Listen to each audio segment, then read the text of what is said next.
sebelumnya kita akan memulai pelajaran dengan berdoa terlebih dahulu ya. Ahmad, boleh dipimpin doanya. Oke, teman-teman, sebelum kita mulai pelajaran hari ini, alangkah baiknya kita berdoa dimulai. Bismillahirrahmanirrahim. Rabbi zidni ilman warzuqni fahman birahmatika ya arhamar rahimin. Amin. Semoga pembelajaran hari ini bisa kita amalkan dan selalu bermanfaat bagi kehidupan kita. Nah, sekarang di absen dulu ya. Ada yang nggak masuk? Masuk semua, Bu. Masuk. Dari mana? Dari OS, Bu.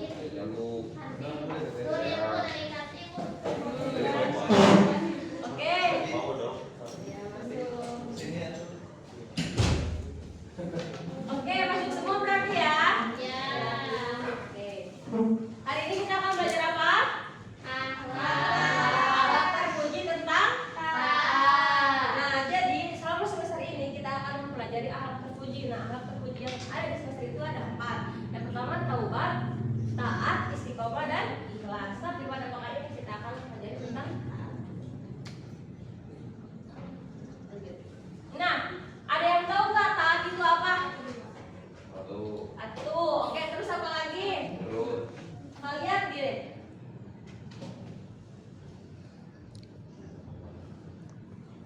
Oke, sebelumnya ini kita akan karena kita akan belajar tentang taat. Tujuan pembelajaran setelah kita mempelajari tentang taat adalah kalian sebagai peserta didik mampu memahami taat sebagai bagian dari akhlak terpuji dalam Islam. Kemudian kalian mampu mengetahui macam-macam taat yang nanti akan dibahas. Terakhir, kalian mampu membiasakan sikap taat dalam kehidupan sehari-hari. Nah, setelah kalian melihat tujuan pembelajaran ini, diharapkan ya, ibu harap kalian semua mampu membiasakan sikap taat kehidupan sehari-hari. Agar apa? Agar kalian itu merasa nyaman dan tenang karena kalian itu taat dalam mengikuti perintah-perintah yang diperintahkan. Nah, sini mau nanya, pernah nggak sih kalian merasa malas banget saat patuh atau mengikuti aturan sekolah? Pernah nggak? Contohnya apa, Ilham? Oh, nggak boleh bawa HP. Kenapa kamu bisa malas peraturan sekolah nggak boleh bawa HP? Kenapa? Karena aku salah, Bu. Oke, terus siapa lagi? Pernah nggak? Ai, pernah nggak merasa malas banget mengikuti peraturan sekolah? Oh, nggak pernah. Kalau Ahmad? Pernah. Apa? Aku pengen gondrong. Pengen apa? Pengen gondrong tapi nggak boleh sama sekolah. Ini pengen makanin. Oh, kamu pengen gondrong.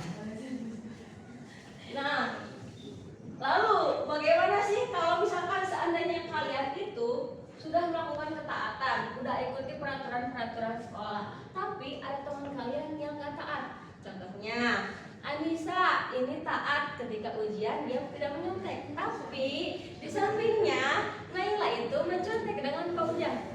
Anissa, gimana rasanya? Gimana perasaan kamu melihat teman di samping kamu itu mencontek padahal kamu udah berusaha untuk tidak mencontek? Ya sakit hati, nanti yang nilainya besar mereka. Oke, ya. Padahal seharusnya diingatkan ya. Nah, oke, sebelum kita masuk ke pengertian, ibu mau melihatkan tentang video sedikit, video singkat aja. Gak ada suaranya ya? Nggak ada.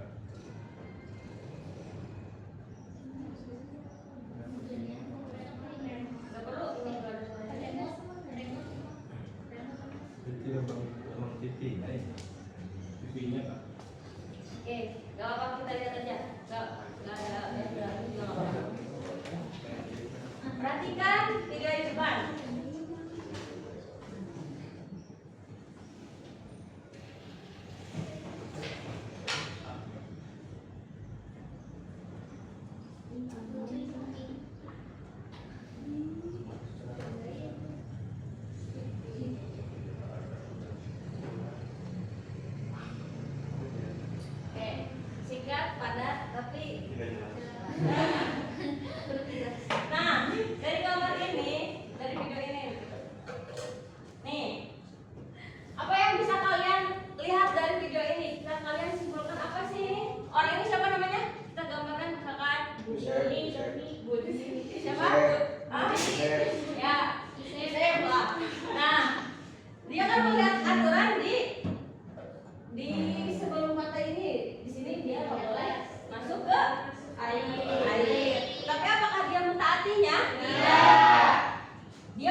Lanjut.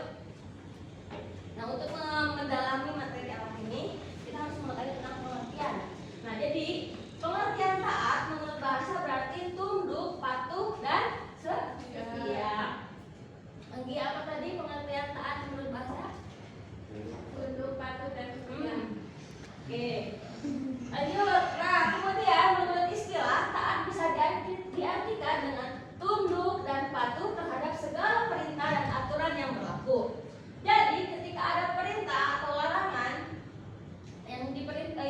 yang berlaku, nah ketika kita patuh dan taat itu bisa dan tunduk itu bisa dikatakan dengan taat. Tadi apa tadi menurut istilah taat? Taat adalah Tunduk dan patuh terhadap segala perintah dan aturan yang berlaku. oke. Lanjut. Dalam dalil Al-Quran, kenapa sih kita harus taat? Nah, di sini ada dalil Al-Quran, Quran surat An-Nisa ayat 59. Ibu akan bacakan, nanti kalian ikuti ya. Ibu bacakan dulu. A'udzubillahi minasyaitonirrajim. Bismillahirrahmanirrahim. Ya ayyuhallazina amanu atiiullaha wa atiiur rasul wa atiiur rasul wa ulil amri minkum wa in tanaza'tum fi syai'in farudduhu ilallahi wa rasul in kuntum tu'minuna billahi wa bil yawmil akhir dzalika khairu wa ahsanu ta'wila. Oke, ibu bacain sedikit-sedikit nanti kalian ikuti ya. Ya. A'udzu billahi minasyaitonir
orang tua kita ajak kita jalan-jalan misalkan orang tua Rapi tuh ngajak nanti ayo kita jalan-jalan yuk kayak gitu. Ayo, terus Rapi bilang tapi aku belum sholat mah. Kita bilangnya kayak gini, udah gak usah nanti aja sholatnya kayak gitu. Nanti aja di jalan sholatnya nanti aja masih banyak waktunya. Apakah menurut kalian Rapi itu harus mentaati apa yang diperintahkan orang tuanya? Tidak. Karena apa? Karena tidak sesuai dengan yang diperintahkan oleh Allah. Oke. Nah, lalu dampak positif ketaatan kita kepada Allah dan Rasulnya adalah yang pertama, ketika kita taat, kita akan merasa tenang dan bahagia karena sudah melaksanakan kewajiban kepada Allah. Karena hakikatnya itu kan kita selalu merasa kita mempunyai fitrah akan kebaikan. Ketika kita taat kepada Allah berupa suatu kebaikan, maka kita akan merasa tenang dan bahagia. Contohnya kalau misalnya ada orang yang mencontek, emang ketika nyontek dia tenang? Enggak kan? Nah, kalau misalkan kita sekolah jam 7 terus baru datang, kalau kita berangkat sekolah jam 7 terus baru datang jam 8, apakah kita akan tenang? Enggak kan? Nah, kemudian yang kedua, kita akan mendapat ridho Allah karena menaati perintahnya sebagaimana yang tadi dijelaskan dalam Al-Quran. Yang terakhir, kita akan mendapat kemenangan dan keberuntungan besar di dunia dan akhirat. Nah, mendapat kemenangan dan keberuntungan besar di dunia dan akhirat. Kalau misalnya di dunia kita akan mendapatkan ketenangan, kalau di akhirat kita akan mendapatkan apa? Surga. Oke. Tadi Ilham Tasik, kita harus taat kepada siapa aja sih? Ada 4. Yang pertama, Tuhan, kepada orang tua, kepada Rasul, oh iya. Terakhir, pada ulul. Mau bilang coba tadi diulang lagi apa yang kata Ilham. Kita harus taat kepada siapa aja sih? Kepada Allah, kepada Rasul, kepada ulul amri dan kepada Oke, Asisa, contoh taat kepada Allah itu apa sih? sholat. Apa? Sholat. Oke, kalau Naila apa tadi? Puasa. Anggia, contoh taat kepada orang tua itu seperti apa sih? Berbakti kepadanya. Ya, itu juga ada. Contohnya ya. Menolong ibu membersihkan rumah. Nah, iya, boleh. Kalau misalnya Dandi, contoh taat kepada ulul amri itu apa sih? saat bayar pajak Bu. Demo. Oh, kamu udah bayar pajak? Iya Bu. Si bocil. Bayar BPJS. Oke. Nah, contoh kecilnya ulul amri itu adalah ketua kelas di sini. Jadi ketika ketua kelasnya itu melakukan, nah, kalau misalnya memerintahkan apa, tapi itu tidak bertentangan taat kepada Allah, itu kita harus taati. Nah, di sini setelah kita mempelajari tentang taat itu harus kepada siapa, ibu mau kalian membuat mind map. Nah, membuat mind mapnya apa? Tadi di sini kan tadi taat itu kepada siapa aja? Allah. Taat itu kepada Allah. Rasul. Yang kedua, Allah. Rasul. Rasul. Ulil amri. Ulil amri atau ulil amri atau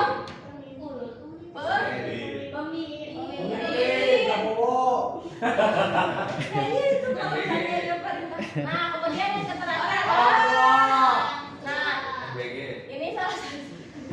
ini salah satu contoh mind map. Nah, ibu mau kalian membuat mind map contohnya seperti itu, tapi dengan contohnya, pengertian dan contohnya kalian gambar di sini. Terserah kalian mau hias-hias pakai gambar-gambar binatang atau hewan atau misalkan atau apapun itu. Yang penting gambarnya jelas, taat itu kepada siapa aja dan contohnya. Perlu nggak Bu? Nggak sendiri. Aku mau gambar, aku mau gambar.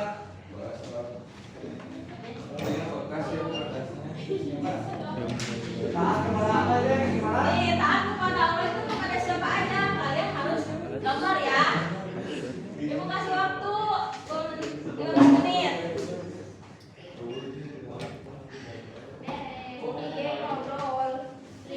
Oke, semuanya udah selesai?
sekali ditutup dengan Assalamualaikum warahmatullahi wabarakatuh. Waalaikumsalam. Ini kamarnya jadi.